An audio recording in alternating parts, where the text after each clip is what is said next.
Harlem Hospital, New York. It was 2:37 a.m. on Sunday, February 24, 1935, when doctors finished treating Anthony Marcello's injuries: a broken wrist, a fractured nose, 2 broken ribs, multiple contusions, and what the attending physician described in his medical notes as extreme psychological distress, manifesting as incoherent rambling about revenge and Chicago and what would happen when his boss found out, and cleared him for discharge despite the physician's recommendation that Marcello remain hospitalized for at least 48 hours to monitor his physical and mental condition. Marcello refused additional treatment, signed the discharge paperwork with his uninjured left hand, and walked out of Harlem Hospital at approximately 3:10 a.m., wearing the same torn and blood-stained clothing he'd been wearing when he arrived via ambulance 4 hours earlier, because Bumpy Johnson's associates had stolen everything else he owned, including his luggage, his identification, his money, his expensive watch and jewelry, leaving him with literally nothing except the suit on his back and the humiliating knowledge that he'd been beaten, robbed and publicly destroyed by a Harlem gangster in front of 400 witnesses who'd watched him get dragged out of the Cotton Club and dumped on the sidewalk like garbage.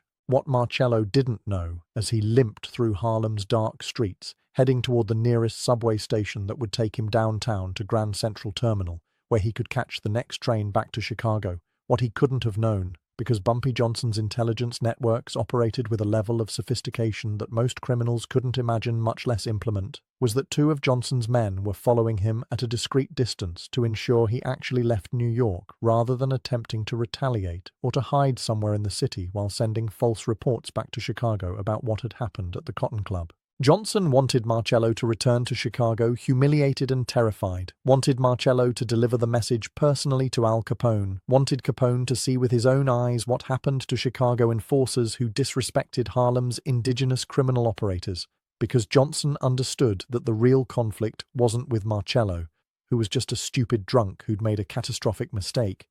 but with Capone himself, who would inevitably respond to the insult with violence that would give Johnson the opportunity to demonstrate to the entire American underworld that even the mighty Chicago outfit couldn't operate successfully in territory controlled by someone as intelligent and as ruthless as Ellsworth Bumpy Johnson. Harlem, New York. It was 11:47 post-meridium on Thursday, March 14, 1935. When the first of Al Capone's 17 hired killers stepped off the 20th Century Limited at Grand Central Terminal, carrying nothing but a leather suitcase, a loaded .45 caliber pistol concealed beneath his wool overcoat, and instructions that had been delivered to him personally by Frank Nitti in a smoke-filled back room of the Lexington Hotel in Chicago exactly 72 hours earlier. Kill Ellsworth Raymond Johnson, the man they call Bumpy, the upstart Harlem numbers runner who had the audacity to publicly humiliate one of Al Capone's most trusted couriers during a cash collection dispute at the Cotton Club 2 weeks prior, or don't bother coming back to Chicago alive. The man who stepped onto the platform that Thursday night, Vincent Knuckles Moretti, 34 years old, in March 1935, was a professional killer who'd worked for the Chicago outfit since 1926, who'd personally carried out at least 19 confirmed murders for Capone's organization, who'd survived the violent beer wars of the late 1920s through a combination of ruthless efficiency and an almost supernatural ability to anticipate ambushes, and who had never failed to complete an assignment in 9 years of working for the most powerful crime syndicate in America. What Moretti didn't know, what none of the 17 men Al Capone sent to New York between March 14th and March 20th, 1935 knew, was that they were walking into a trap more sophisticated and more deadly than anything Capone's organization had ever encountered,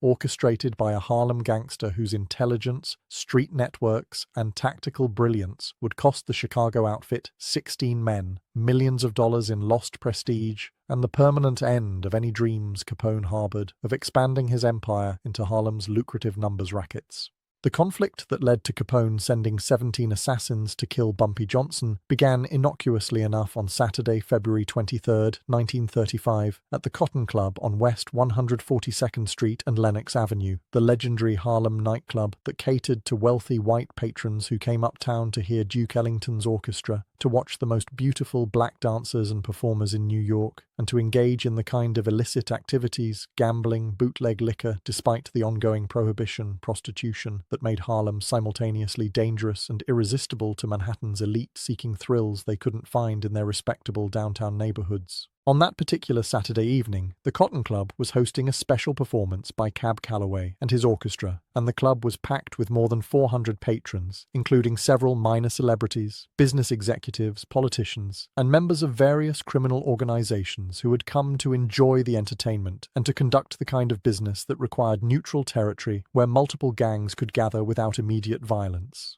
Among the patrons that evening was Anthony Big Tony Marcello, 41 years old in February 1935, a Chicago outfit enforcer who served as one of Capone's most reliable couriers for transporting cash between Chicago and various East Coast operations, and who had traveled to New York carrying approximately $75,000 in cash that Capone was investing in a bootlegging partnership with Lucky Luciano, the rising star of New York's Italian crime families, who controlled most of Manhattan's organized criminal activities outside of Harlem. Marcello was supposed to deliver the cash to one of Luciano's representatives at a prearranged location, but he decided to stop at the Cotton Club first, partly because he'd heard Cab Calloway was performing and wanted to see the famous bandleader in person, partly because he enjoyed the exotic appeal of Harlem's nightlife, and partly because Big Tony Marcello was an arrogant man who believed his association with Al Capone made him untouchable anywhere in America, immune to the kind of street-level criminal activity that might threaten lesser men who foolishly carried large amounts of cash through dangerous neighborhoods.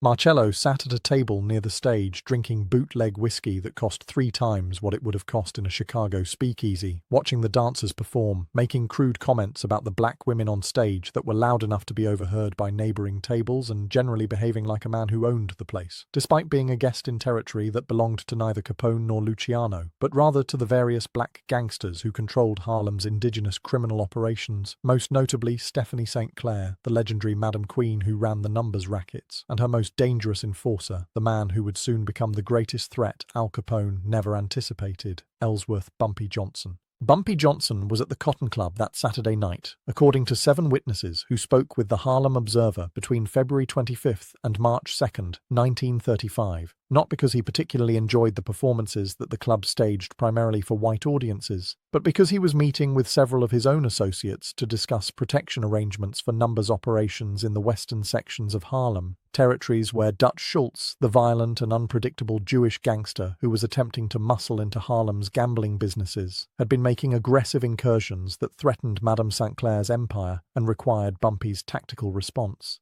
Johnson, 29 years old in February 1935, was already developing the reputation that would eventually make him the most powerful black gangster in American history, a man whose intelligence was matched only by his willingness to use extreme violence when necessary, who had killed at least 12 men by that point in his career, who had survived multiple assassination attempts by Dutch Schultz's organization, and who was fiercely protective of Harlem as territory that belonged to black gangsters and that should not be surrendered to white criminals from downtown Manhattan or Chicago or anywhere else, regardless of how powerful those organizations might be. The confrontation between Marcello and Johnson occurred at approximately 1:15 ante-meridium on Sunday, February 24, 1935, according to witnesses present in the Cotton Club that night. Marcello, who was drunk by that point, having consumed at least 8 glasses of whiskey over the course of 4 hours, according to estimates from the bartender who served him, decided he wanted to use the men's restroom, which was located near the back of the club, past the tables where Bumpy Johnson and his associates were conducting their meeting. As Marcello walked toward the restroom, his gait unsteady from alcohol consumption, he accidentally bumped into the back of the chair where William "Bub" Hewlett, 38 years old in February 1935, one of Bumpy's most trusted lieutenants and a notorious street fighter who had been working with Johnson since the late 1920s, was sitting. The collision was minor, barely enough to jostle Hewlett's chair, but Marcello, instead of apologizing or simply continuing to the restroom, made a comment that witnesses described as both racist and deliberately provocative. "Watch where you put your chair," he reportedly said, his voice loud enough to be heard by everyone at nearby tables. "This ain't your club, it's white folks' club, and you colored boys are just the entertainment. You should show more respect to your betters." According to Rebecca Hartford, 42 years old in February 1935, a Cotton Club waitress who witnessed the confrontation and who spoke with the Observer on February 25th, the atmosphere at Bumpy Johnson's table changed instantly from casual business discussion to deadly tension. Hewlett stood up, his hand moving toward the knife he always carried, but before he could respond to Marcello's insult, Bumpy put a hand on Hewlett's arm and said, in a voice that witnesses described as calm and almost friendly, despite the underlying menace everyone present could detect, Let me handle this."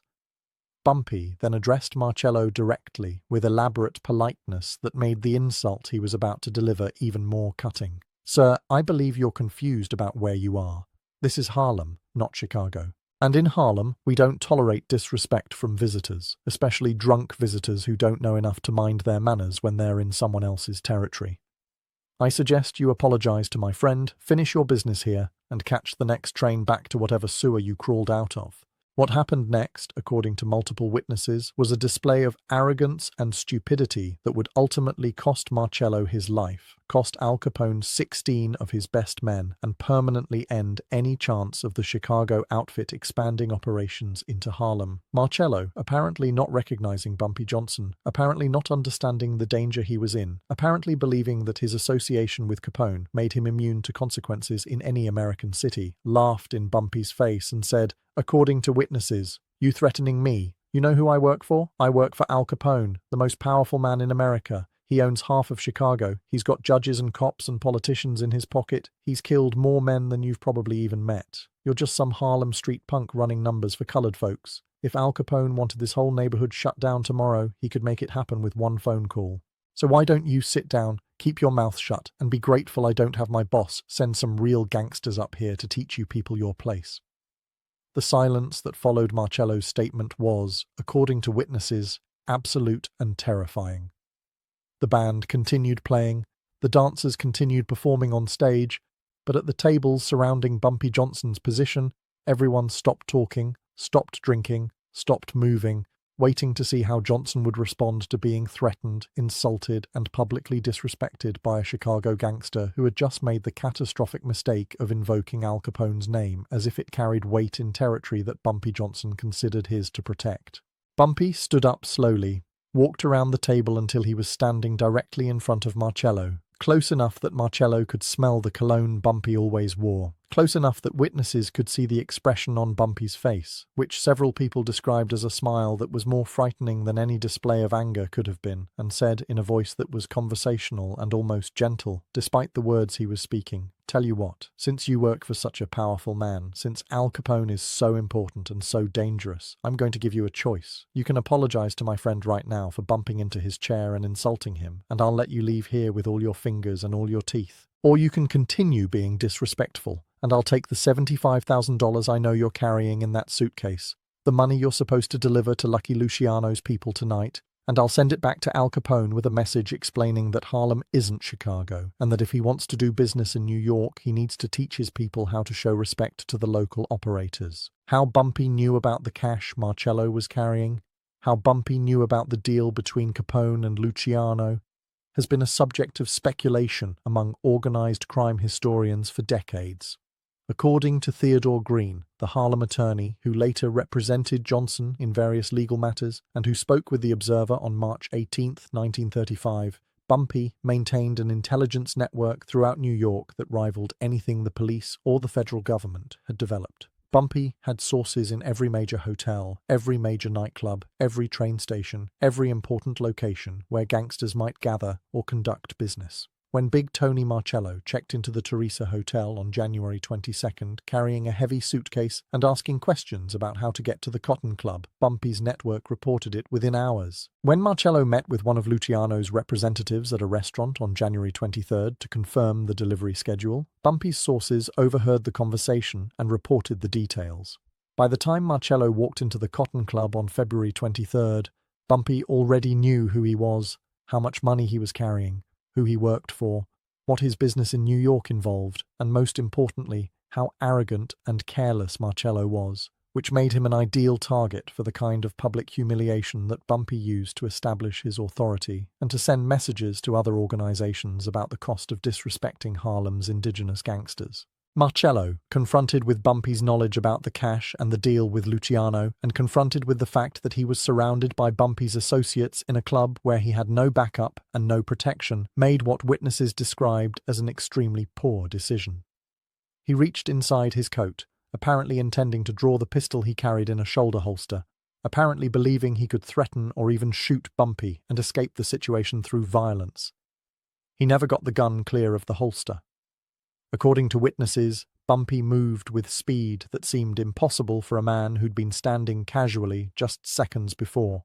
grabbed Marcello's wrist before the gun was fully drawn, twisted Marcello's arm behind his back with enough force that witnesses heard bones crack, and simultaneously kicked Marcello's legs out from under him, sending the Chicago enforcer crashing face-first onto the Cotton Club's polished wooden floor. The entire sequence, from Marcello reaching for his gun to Marcello lying on the floor with a broken wrist and a shattered nose, took less than 3 seconds, according to witnesses who watched the confrontation unfold. What happened next, according to multiple witnesses who spoke with the Observer in the days following the incident, was a display of calculated humiliation that demonstrated Bumpy Johnson's understanding that power in the criminal underworld wasn't just about violence, but about perception, reputation, and the willingness to publicly destroy anyone who challenged your authority in ways that other gangsters would hear about and remember.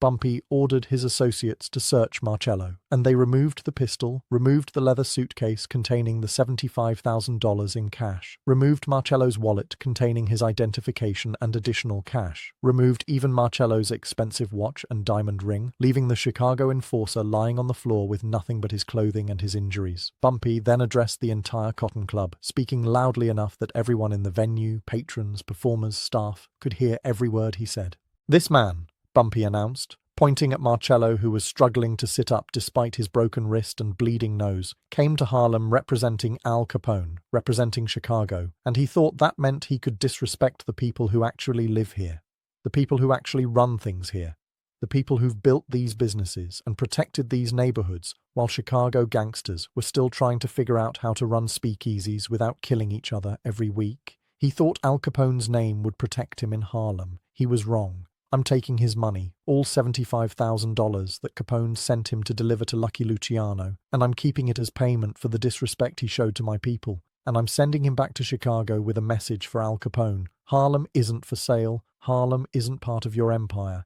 and if Al Capone has a problem with that, he's welcome to come to Harlem personally and discuss it with me. Until then, any of Capone's people who come to this neighborhood better show proper respect, or they'll end up like this fool, beaten, robbed, and humiliated in front of 400 witnesses. Bumpy then had his associates drag Marcello out of the Cotton Club and dump him on the sidewalk outside, where he was discovered approximately 20 minutes later by a police officer who called an ambulance to transport him to Harlem Hospital for treatment of his injuries.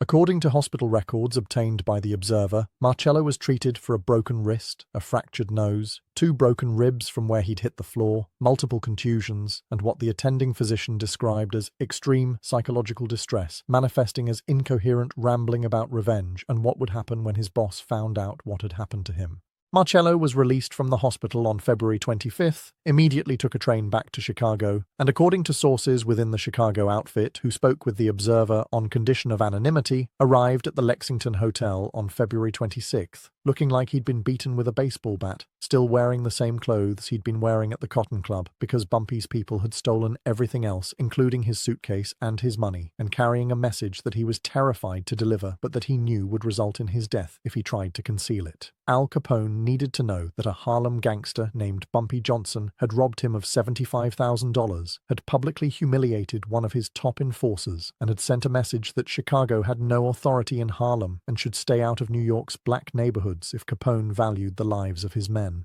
Wednesday, February 27th, 1935. You're telling me some colored gangster in Harlem took my money and disrespected my organization. Al Capone, 36 years old in February 1935, was already past the peak of his power by that point in his criminal career, though he remained the most feared and most recognized gangster in America, a man whose organization controlled illegal alcohol, gambling, prostitution, and various other criminal enterprises throughout Chicago and the Midwest, a man who'd ordered the deaths of hundreds of rivals during the beer wars of the late 1920s. A man whose name was synonymous with organized crime at a level that made him simultaneously famous and despised, celebrated in some circles and hunted by federal agents who'd finally found a way to prosecute him through tax evasion charges that would ultimately send him to prison in 1932, though in February 1935 he was still nominally in control of the Chicago outfit despite the increasing attention from law enforcement. Capone listened to Marcello's account of what had happened at the Cotton Club with an expression that witnesses later described as frighteningly calm, the kind of calm that anyone who knew Capone recognized as more dangerous than any display of rage. Because when Al Capone was calm in the face of disrespect or betrayal, it meant he was already planning exactly how he would destroy whoever had crossed him.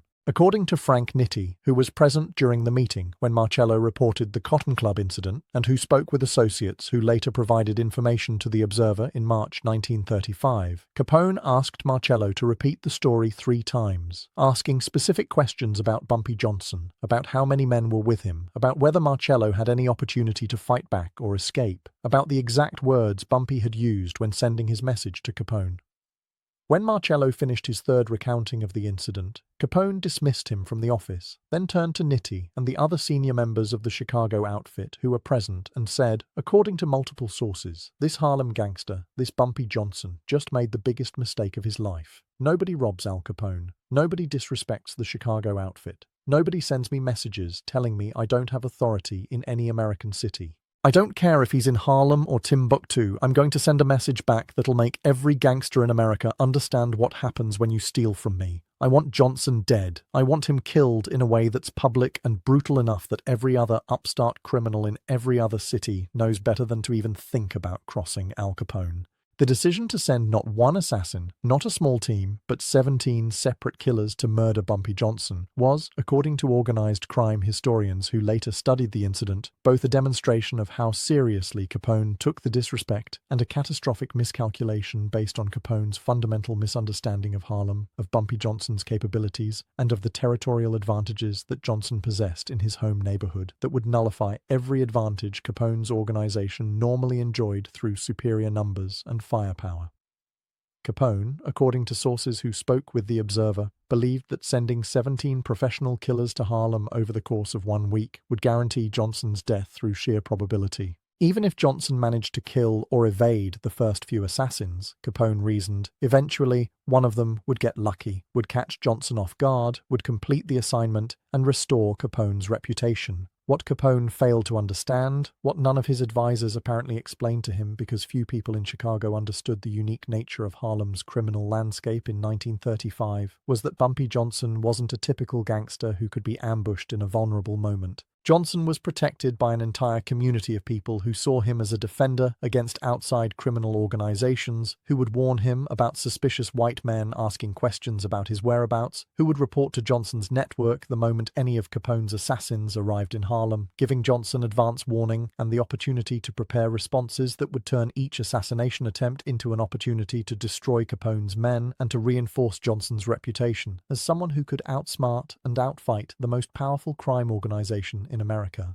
The 17 men Capone selected to kill Bumpy Johnson were, according to Chicago outfit records that later became available to historians, among the most experienced and successful assassins in Capone's organization, men who had collectively killed more than 100 people in the service of Chicago's criminal empire, men who had survived the violent beer wars and the brutal internal conflicts that had characterized organized crime in Chicago throughout the 1920s and early 30s. The men were sent to New York in small groups, arriving on different trains on different days between March 14th and March 20th, 1935, each man traveling under a false name, each man carrying different weapons ranging from pistols to shotguns to knives to even brass knuckles for close-quarters combat, each man having been briefed separately by Frank Nitti about Bumpy Johnson's appearance, known associates, favorite locations and behavioral patterns that Capone's intelligence network had gathered through sources in New York, though, as events would prove, Capone's intelligence was both outdated and incomplete compared to the real-time information Johnson's own network provided about every movement the Chicago assassins made from the moment they arrived in New York.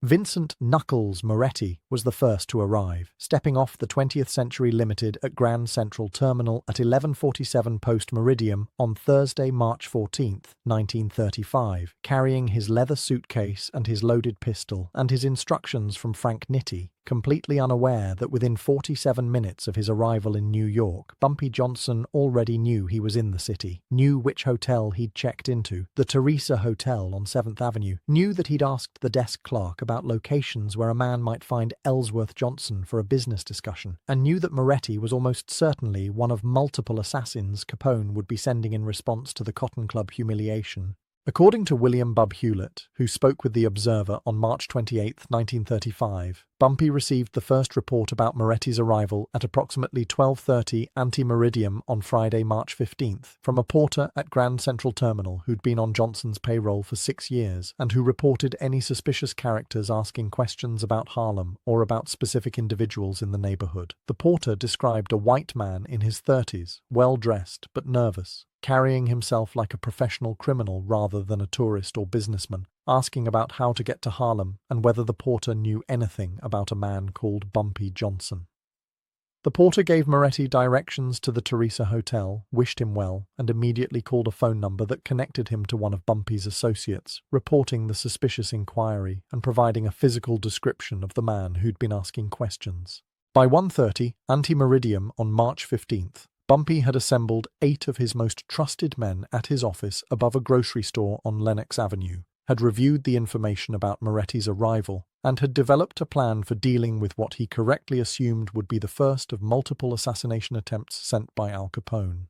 Bumpy's plan, according to associates who were present during the planning session, was brilliant in its simplicity and its psychological impact. Instead of hiding from Capone's assassins, instead of trying to avoid locations where they might find him, Bumpy decided to actively hunt each assassin as they arrived in Harlem, using his superior knowledge of the neighborhood and his extensive network of informants to locate them before they could locate him, and then to kill them in ways that would send clear messages back to Capone about the futility of trying to assassinate someone in their home territory, where every resident, every business owner, every street corner hustler was a potential source of intelligence and early warning. The death of Vincent Moretti occurred at approximately 4:15 ante-meridiem on Friday, March 15, 1935, less than 5 hours after he arrived in New York, in an alley behind the Teresa Hotel, where Moretti had been lured by one of Bumpy's associates pretending to be a prostitute offering services. According to witnesses who discovered the body later that morning, Moretti had been shot once in the back of the head at close range, execution style, and had been stripped of all identification, all weapons, and all money, leaving nothing that would help police identify him or connect him to the Chicago outfit or to the broader conflict between Capone and Johnson. The body was discovered at approximately 7:20 ante-meridiem by a hotel porter who reported the murder to police, triggering a homicide investigation that went nowhere because nobody in Harlem admitted to knowing anything about who the dead white man was or why he'd been killed in that particular alley. According to Theodore Green, Bumpy made sure the body would be discovered in a location where police would investigate, because Johnson wanted Capone to eventually learn that his assassins were dying, but Johnson didn't want to make it too easy or too obvious, preferring instead to let Capone gradually realize that every man sent to kill Bumpy Johnson was vanishing in Harlem without a trace, creating psychological pressure and uncertainty that would be more damaging to Capone's reputation than any single act of violence could achieve. The second and third assassins arrived together on Friday evening, March 15, 1935. James "Jimmy the Knife" DeMarco, 40 years old, and Patrick "Paddy Fists" O'Brien, 37 years old, both experienced Chicago enforcers who'd worked together for Capone since the late 1920s, checked into a boarding house on 135th Street at approximately 8:30 post-meridiem, asking the landlady if she knew where they might find a man named Bumpy Johnson, explaining that they were businessmen from Chicago, interested in discussing potential opportunities with Mr. Johnson, a story that the landlady pretended to believe while mentally composing the phone call she would make to one of Johnson's associates within minutes of the two men heading upstairs to their room. DeMarco and O'Brien were experienced enough to take precautions, according to later analysis by organized crime historians. They didn't sleep in the same room they'd rented, instead taking positions in a vacant room across the hall where they could watch the door to their official room and ambush anyone who tried to attack them during the night. They took turns sleeping so that one of them would always be awake and alert. They positioned their weapons, a shotgun and 2 pistols, within easy reach. They did everything professional assassins were supposed to do to protect themselves in unfamiliar territory while waiting for an opportunity to locate and kill their target. What DeMarco and O'Brien didn't account for What they couldn't have accounted for, given their lack of familiarity with Harlem and with Bumpy Johnson's methods, was that Johnson had no intention of attacking them in the boarding house. According to Hewlett, Bumpy's philosophy was never to fight on ground the enemy had prepared, never to attack when the enemy expected attack, and never to take unnecessary risks when patience and superior intelligence could create opportunities for easy kills that required minimal exposure. Bumpy knew where DeMarco and O'Brien were staying. Bumpy knew they were watching their room. Bumpy knew they would be alert and dangerous at night. So Bumpy did nothing on Friday night, allowing them to stay awake watching a room where nothing happened, allowing them to exhaust themselves maintaining security protocols that proved unnecessary, allowing them to become complacent when the expected attack never materialized. Saturday morning, March 16th, 1935, DeMarco and O'Brien left the boarding house at approximately 9:40 ante-meridium, having spent an uncomfortable night staying alert for an attack that never came, and began walking through Harlem asking questions about Bumpy Johnson's whereabouts, visiting various businesses and clubs and pool halls where Johnson was known to spend time, showing Johnson's photograph that they'd obtained from Chicago outfit intelligence sources, offering money for information about where they could find their target. According to multiple witnesses who spoke with the Observer between March 23rd and March 30th, 1935, every person DeMarco and O'Brien approached with questions about Bumpy Johnson gave them false information, sent them to wrong addresses, directed them to locations where Johnson hadn't been in weeks,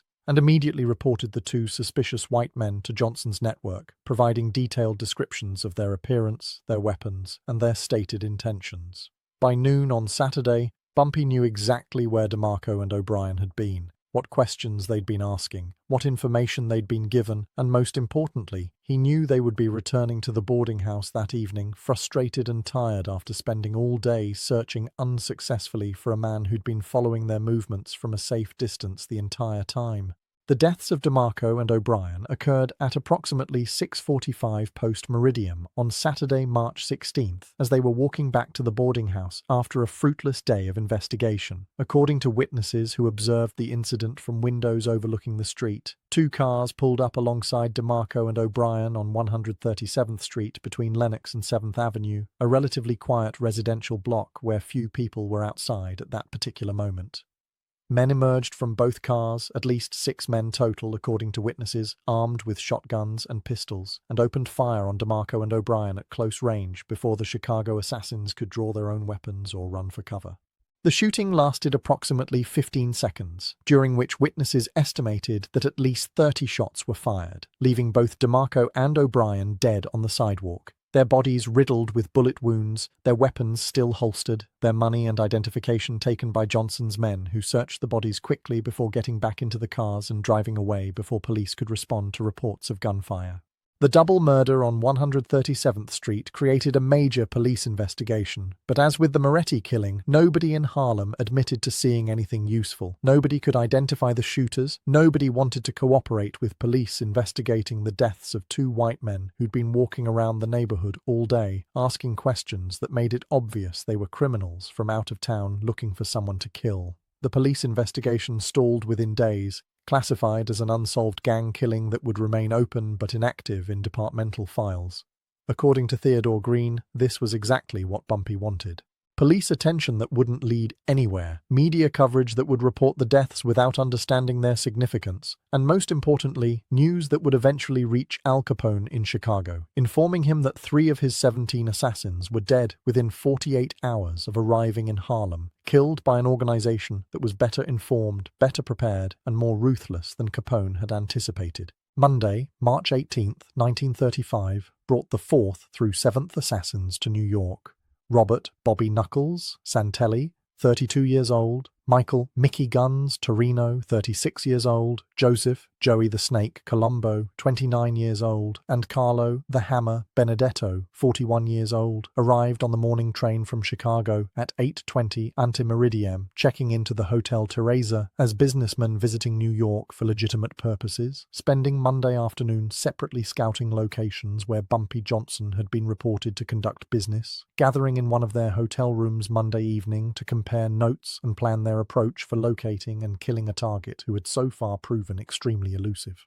According to sources within the Chicago outfit who later provided information to organized crime historians, these four men represented some of Capone's most capable operatives, experienced killers who'd survived years of gang warfare through a combination of caution, violence, and tactical intelligence that had kept them alive when dozens of their contemporaries had been killed by rivals or arrested by police. What Santelli, Torino, Colombo, and Benedetto discovered during their Monday reconnaissance was deeply troubling, according to accounts they sent back to Chicago via telegram Monday evening. Every person they approached with questions about Bumpy Johnson either claimed not to know who he was, or gave them obviously false information, or told them that Johnson had left New York weeks earlier and wasn't currently in Harlem, or became hostile and suggested the four white men leave the neighborhood before something unfortunate happened to them. More disturbing, according to the telegrams, was the sense that they were being watched constantly, that people on the street were paying attention to their movements. That information about their presence in Harlem was spreading faster than they could move through different locations, and that the man they were supposed to kill almost certainly knew they were looking for him and was preparing some kind of response. The telegrams requested guidance from Frank Nitti about whether they should continue the mission given the hostile intelligence environment, or whether they should return to Chicago and report that Harlem was more difficult territory than the outfit had anticipated. Nitti's response, according to Chicago outfit records, was uncompromising. Complete the mission regardless of difficulties. Kill Bumpy Johnson. Do not return to Chicago until the target is dead. Al Capone's reputation depends on eliminating this threat and demonstrating that nobody who steals from the outfit or disrespects our organization survives the consequences. The four men received Nitti's orders Tuesday morning, March 19th, and according to later accounts, made the decision that they would attempt to ambush Johnson at his office above the grocery store on Lenox Avenue, a location they'd identified through their reconnaissance as a place where Johnson spent significant time and where he might be vulnerable to a coordinated assault by multiple armed men attacking simultaneously from different directions. The plan was sound in theory. The four assassins would approach the grocery store from different directions Tuesday evening, posing as ordinary pedestrians. At exactly 7:30 post-meridium, when Johnson was likely to be in his office conducting business, they would simultaneously enter the building, fight their way past any guards or associates, and kill Johnson before he could escape or organize a defense. The plan failed in practice because Bumpy Johnson knew about it approximately 6 hours before it was scheduled to happen. Having been informed by his network that four white men had been asking specific questions about the grocery store, about its entrances and exits, about what time Bumpy typically arrived and left, about how many people worked there and whether they were armed, questions that made it obvious the four men were planning some kind of attack on that location. Tuesday, March 19th, 1935, 7:15 post-meridium. Bumpy Johnson was not at his office above the grocery store when Santelli, Torino, Colombo, and Benedetto began their synchronized approach to the building.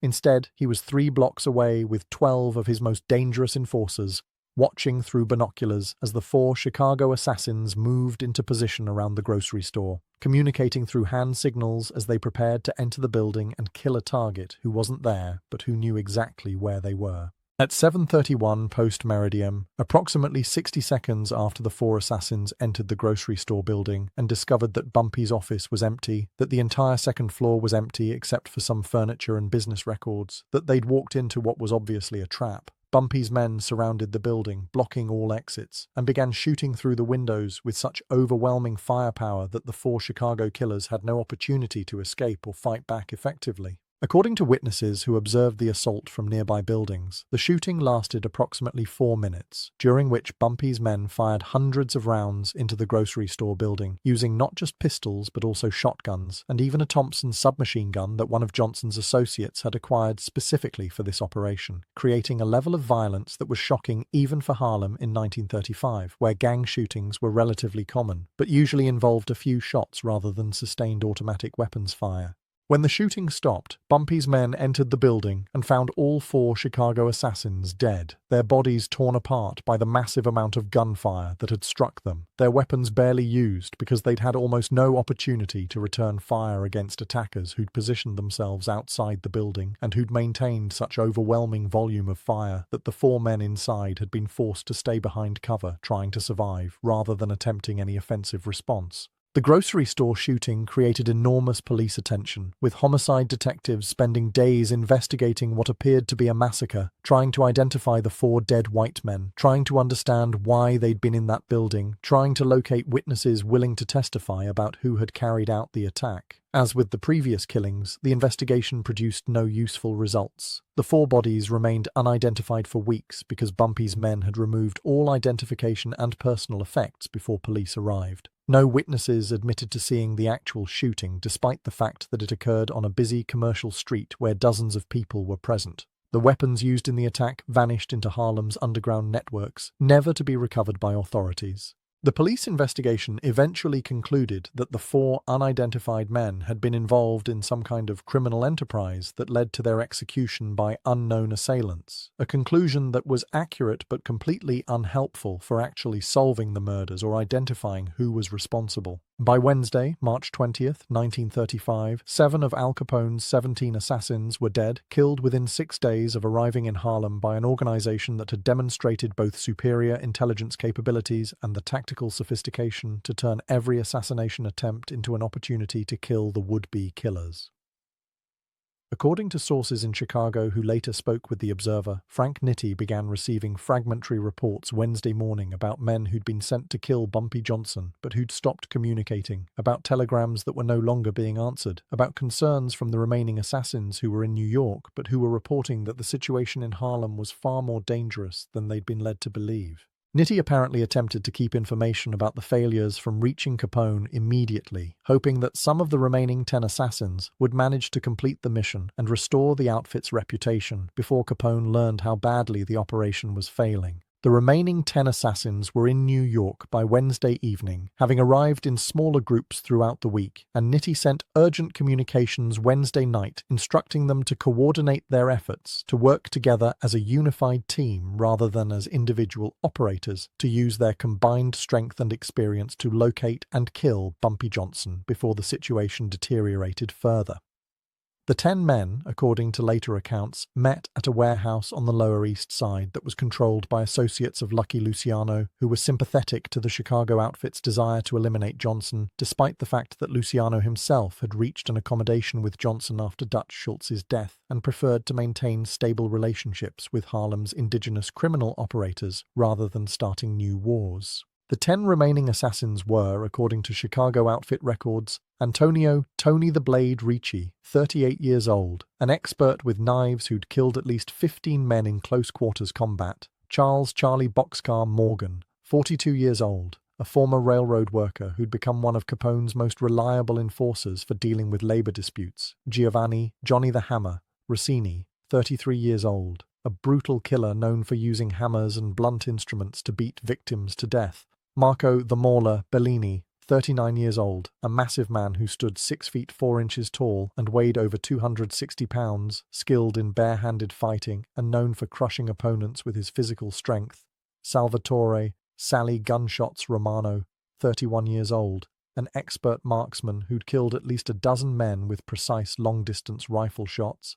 Edward Eddie the Torch Gallagher, 35 years old, an arson specialist, who'd burned down buildings and killed people by trapping them in structures he'd set ablaze; Francis Frankie Bones Morello, 40 years old, a sadistic torturer who enjoyed inflicting pain and who'd been involved in numerous kidnappings and executions; Leonard Lenny the Ape Caruso, 37 years old, another physically imposing enforcer known for extreme brutality; Vincent Vinny Deadeye Scarpetti, 34 years old, a calm and methodical killer who approached murder as a professional craft requiring precision and planning; and Albert Albie the Rat DeLuca, 29 years old, the youngest of the group but also one of the most vicious, having killed his first man at age 17 and having murdered at least 20 people by age 29. These 10 men represented, according to organized crime historians, approximately 1% of the Chicago outfit's total enforcement capacity, but a much higher percentage of its most experienced and dangerous killers, men who'd survived years of gang warfare during Chicago's most violent period, men who Capone believed could accomplish together what 7 individual assassins or small groups had failed to accomplish separately.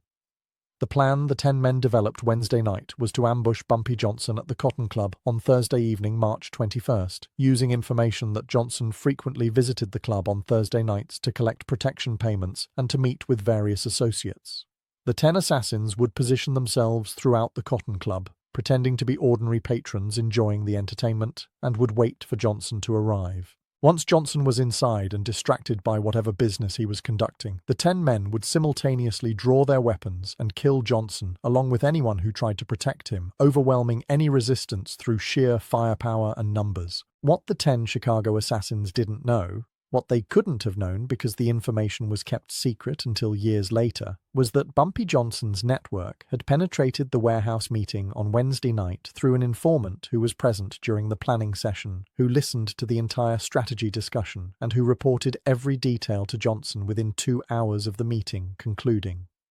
By Thursday morning, March 21st, Bumpy knew that 10 assassins were planning to attack him at the Cotton Club that evening, knew what time they would arrive, knew that they planned to position themselves throughout the venue, and knew that they intended to kill him through overwhelming firepower. Armed with this information, Johnson developed what associates later described as the most audacious and psychologically devastating response of the entire conflict with the Chicago outfit. Thursday, March 21st, 1935, 8:45 post-meridium. The Cotton Club was crowded with approximately 300 patrons enjoying performances by Duke Ellington's orchestra, completely unaware that 10 Chicago assassins were scattered throughout the venue, sitting at different tables, standing at the bar, positioned near exits, all watching the entrance and waiting for Bumpy Johnson to arrive so they could kill him in the most public and violent display possible. At 8:53 post-meridium, the lights in the Cotton Club suddenly went dark, plunging the venue into complete blackness, cutting off Duke Ellington's performance mid-song, triggering confusion and alarm among patrons who couldn't understand what had happened to the electricity.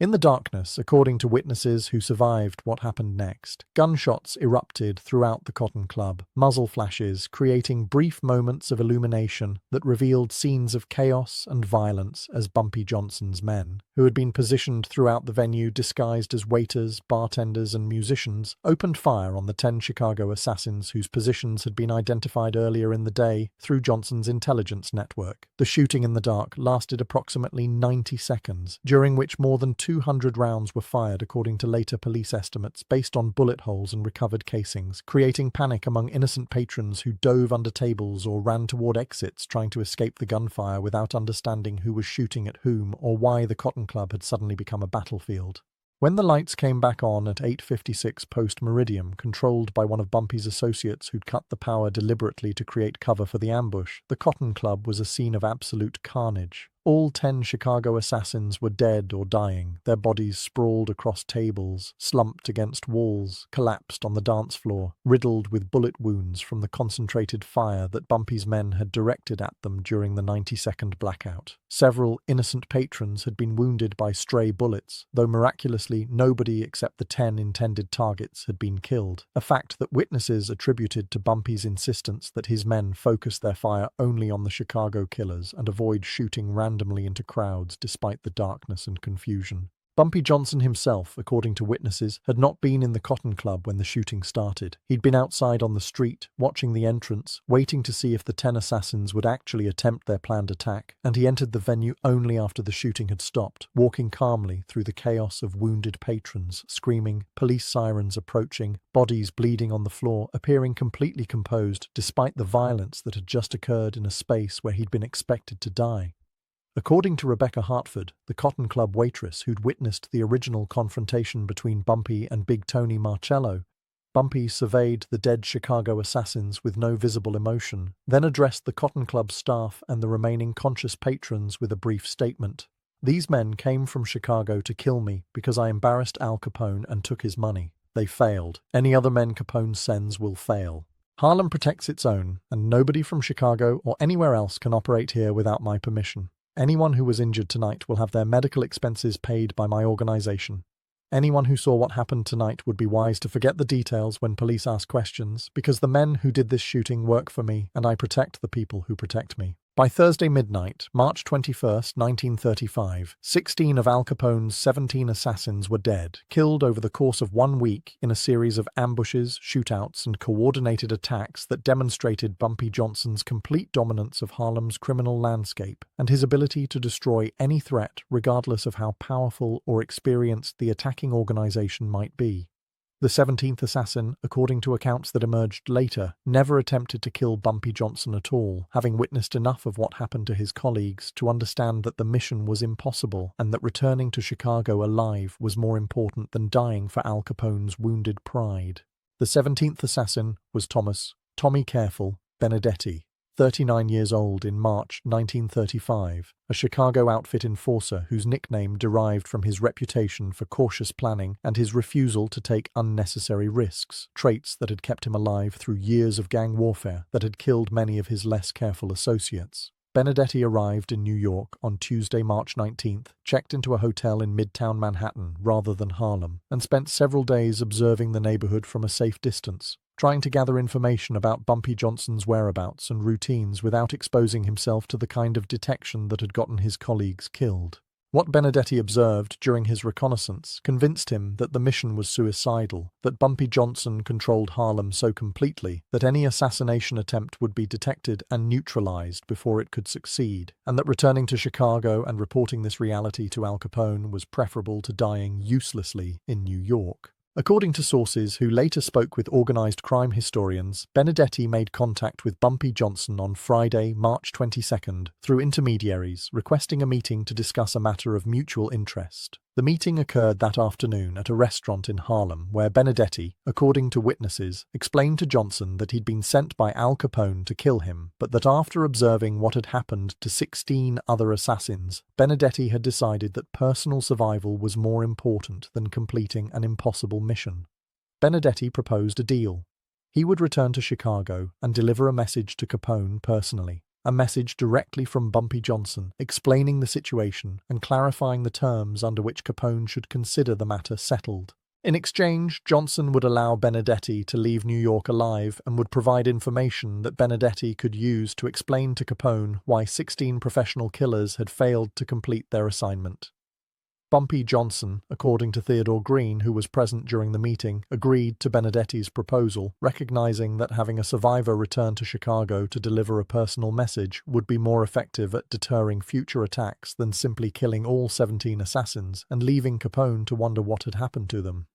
The message Johnson sent through Benedetti was, according to multiple sources, carefully crafted to be both diplomatic and threatening, acknowledging Capone's power while making clear that power didn't extend to Harlem, and that any future attempts to challenge Johnson's authority in his home territory would result in the same outcome that had just cost the Chicago outfit 16 experienced men. The message, as recorded by associates who heard Johnson dictate it, read as follows: Mr. Capone, I respect your organization and your reputation. Chicago belongs to you, and I would never presume to challenge your authority in your territory. But Harlem belongs to me. When your man Tony Marcello came to the Cotton Club and disrespected my people, I responded the way any man would respond to protect his reputation and his authority. I took the money he was carrying because disrespect has costs, and I sent him back to you with a message that apparently wasn't clear enough. You responded by sending 17 men to kill me. 16 of them are dead now, killed by my organization in my neighborhood where I have advantages you can't overcome no matter how many men you send. The 17th man, Thomas Benedetti, is alive only because he was smart enough to realize the mission was impossible and because I'm allowing him to return to Chicago to deliver this message personally. Consider this matter settled. I keep the $75,000. You accept that Harlem is my territory, not yours, and that I won't tolerate Chicago operators conducting business here without my permission. If you accept these terms, there will be no further conflict between our organizations. If you send more men to kill me, they will die, just like the first 16 died, and eventually you'll run out of men before I run out of ammunition and home field advantage. Choose wisely, Mr. Capone. Harlem isn't Chicago, and I'm not someone you can intimidate or eliminate through violence. Sincerely, Ellsworth Bumpy Johnson. Thomas Benedetti left New York on Sunday, March 24, 1935, carrying Bumpy Johnson's written message, carrying detailed information about how 16 Chicago assassins had been killed through superior intelligence and tactical planning, and carrying the personal understanding that Bumpy Johnson was far more dangerous and far more intelligent than anyone in the Chicago outfit had anticipated. Benedetti arrived in Chicago on Monday, March 25th, went directly to the Lexington Hotel, and requested an immediate meeting with Al Capone to deliver information about the New York operation that required Capone's urgent attention. According to sources present during the meeting, Capone listened to Benedetti's account with increasing anger and disbelief, unable to accept that 16 of his best men had been killed by a Harlem gangster he dismissed as an upstart who could be eliminated through overwhelming force. Capone demanded details about how the men had died, how Bumpy Johnson had managed to detect and kill professional assassins who should have been able to complete their mission through sheer numbers and experience. Benedetti explained about Johnson's intelligence network, about how every person in Harlem apparently reported to Johnson about suspicious white men asking questions, about how Johnson seemed to know where each assassin was and what they were planning before they could even locate him, about how Johnson had turned each assassination attempt into an opportunity to kill the assassins, about the final massacre at the Cotton Club where 10 men had been killed simultaneously in a coordinated ambush that demonstrated tactical planning beyond what anyone had expected from a black gangster operating in a relatively small neighborhood. Capone's response, according to sources, was initially rage at Benedetti for surviving when 16 other men had died, suspicion that Benedetti might be exaggerating Johnson's capabilities to excuse his own failure to complete the mission, demands that Benedetti return to New York and complete the assignment regardless of difficulties. But as Benedetti provided more details, showed Capone the written message from Johnson, explained the practical realities of trying to operate in hostile territory where the target controlled all intelligence and had unlimited support from the local population, Capone's anger gradually shifted from Benedetti to a broader understanding that the situation in Harlem was fundamentally different from anything the Chicago outfit had encountered before. According to Frank Nitti, who spoke with associates years later about the meeting, Capone eventually accepted that continuing to send assassins to Harlem would only result in more deaths and more damage to the outfit's reputation, that Bumpy Johnson had demonstrated capabilities that made him genuinely dangerous despite operating in a relatively small territory, and that the $75,000 lost to Johnson was a painful but manageable cost compared to the potential costs of an extended conflict that the outfit might not win. Capone decided, according to Nitti, to let the matter drop, to accept Johnson's message that Harlem was off-limits to Chicago operations, and to focus the outfit's attention on territories where they could operate more successfully without facing the kind of intelligence networks and community support that made Johnson nearly impossible to kill in his home neighborhood.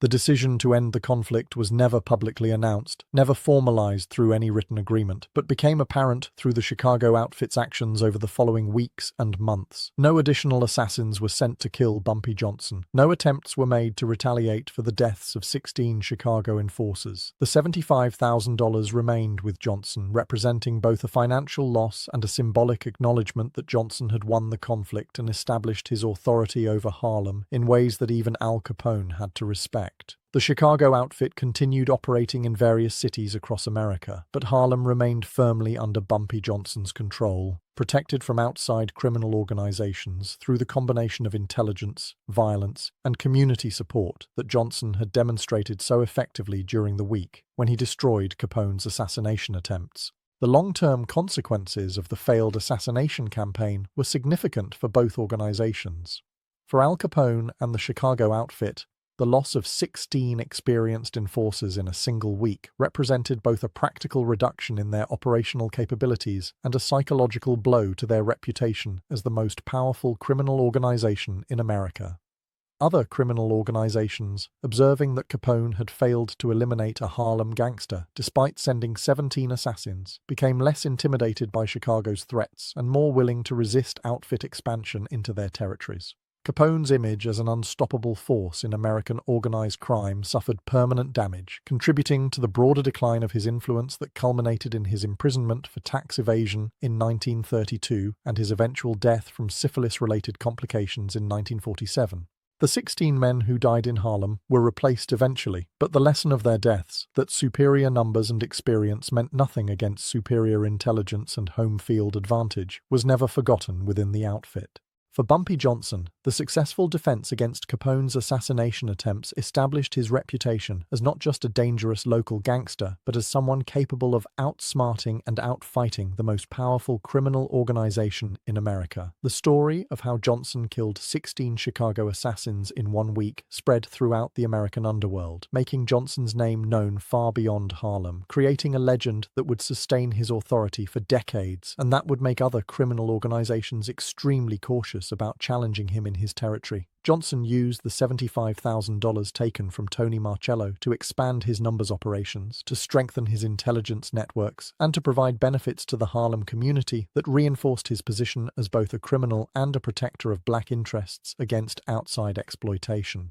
The Cotton Club Massacre, as the March 21st shooting became known in Harlem, created enormous police pressure to solve the murders of 10 unidentified white men who'd been killed in one of the neighborhood's most prominent entertainment venues. But, as with the previous killings of Chicago assassins, the investigation produced no useful results. Nobody admitted to witnessing the actual shooting, despite 300 people being present in the club when the lights went dark. Nobody could identify the gunman, despite the fact that they'd been working as Cotton Club employees for days leading up to the attack. No weapons were recovered, no witnesses were willing to testify. The investigation remained open for years, but never produced arrests or indictments, becoming another unsolved gang killing in a city where such murders were unfortunately common during the 1930s. According to Reverend James Mitchell, a Harlem minister who knew Bumpy Johnson personally and who spoke with The Observer in April 1935, the Cotton Club Massacre became a source of pride within the black community, not because of the violence itself, but because it demonstrated that black gangsters could defend their territory against white criminal organizations that had historically treated black neighborhoods as territories to be exploited without resistance.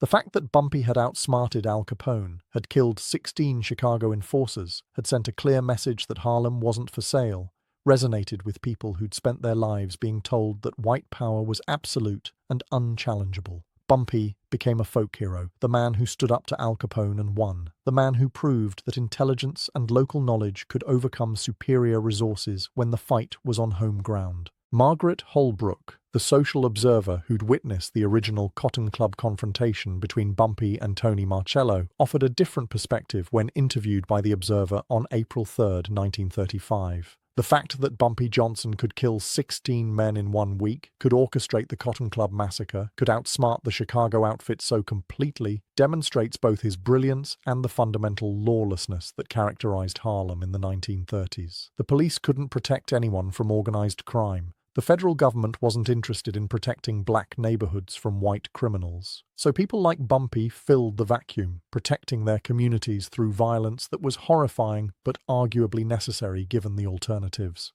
What happened in March 1935 wasn't something to celebrate, but it was something to study if we want to understand how organized crime actually works in neighborhoods where legitimate authority has failed or never existed in the first place. Thomas Benedetti, the sole survivor of Capone's 17 assassins, never returned to New York after delivering Bumpy Johnson's message to Al Capone in March 1935.